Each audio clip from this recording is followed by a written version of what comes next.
آپ کیا سمجھتے ہیں جن لوگوں کے بارے میں اظہار رائے کیا ہے زاہد صاحب نے کہ کچھ لوگ گرفتار بھی ہو گئے؟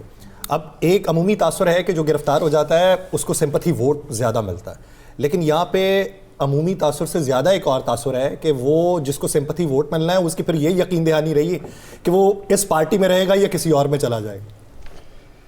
عجیب بات ہے کہ آپ جیل میں جائیں تو وہ فخر محسوس کرتے ہیں لوگ کہ دیکھیں جی ہم نے جیل کاٹی ہے۔ عجیب بات ہے نا۔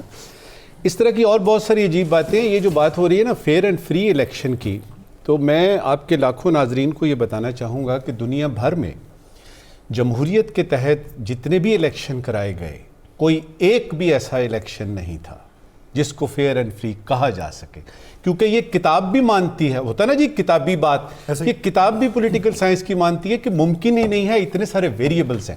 ایک چھوٹی سی مثال دیتے ہیں، 12:30 بجے رات تک جو ہے وہ الگور جیت رہا تھا، صبح 2 بجے پتہ لگتا ہے جی کہ جارج بش جیت گئے ہیں۔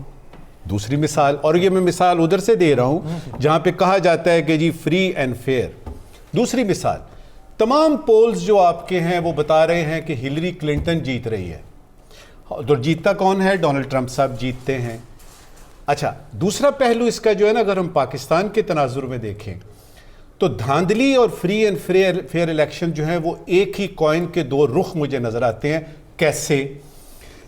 ایک شخص جیت جاتا ہے، وہ کہتا ہے جی الیکشن فری ہوئے تھے، ایسا ہی وہی الیکشن جو دوسرا وہ ہارتا ہے وہ کہتا ہے جی کہ یہ تو دھاندلی ہوئی۔ اب کون سا الیکشن کمیشن اب چاند سے لے کے آئیں گے؟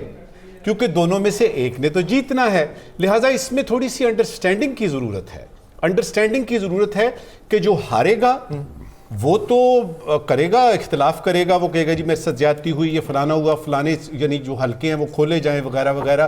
حلقے کھول لیے جائیں گے، دوبارہ سے ہوگی، وہ پھر بھی نہیں مانے گا۔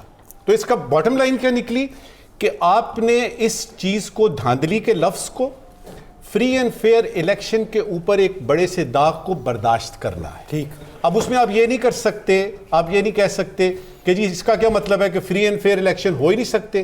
یہاں پہ اس وقت کی آخری بات، کمپیریٹیولی سپیکنگ جب آپ بات کرتے ہیں نا تو اس میں یہ ہوتا ہے کہ فیئر اینڈ فری الیکشن کے قریب پہنچنا ہے، اور اس کو آپ جو ہے وہ اچھے طریقے سے یعنی کر سکتے ہیں کہ الیکشن کمیشن کی کم از کم جو نیوٹرلٹی ہے اور جو ادارے ہیں اور جو حساب کتاب چل رہا ہے پاکستان میں، وہ اس طرح سے ہو کہ نظر بھی آئے، کیونکہ وہ لاء کے بارے میں کہتے ہیں نا کہ مینیفیسٹلی وہ نظر بھی آنا چاہیے۔